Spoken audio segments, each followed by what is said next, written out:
পাগল হইয়া পাগলামি করতে পারে। মা চিনে না, বাবা চিনে না, ভাই চিনে না, বোন চিনে না, তাই মা লাগবে না, ভাই লাগবে না। ও আল্লাহর বান্দা, এটা তো একটা মাখলুক, আর এই মাখলুকটারে যিনি বানাইছে তিনি আমার খালিক।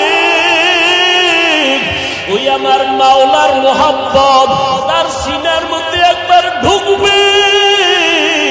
ওই বান্দা যে গবেষণা করে হাঁটতে চলতে উঠতে বসতে, যখন আমার মালিকের নিয়ে গবেষণা করে, ওই মাওলার মোহাব্বত যখন অন্তরের মধ্যে জমা হয়ে যায়, ওই বান্দার দিন দিন দিন দিন শুধু মায়া বাড়ে, মোহাব্বত বাড়ে, বাড়তে বাড়তে বাড়তে বাড়তে মাওলা ভালোবাসায় বান্দা যখন ডুব দেয়, ওই বান্দা তখন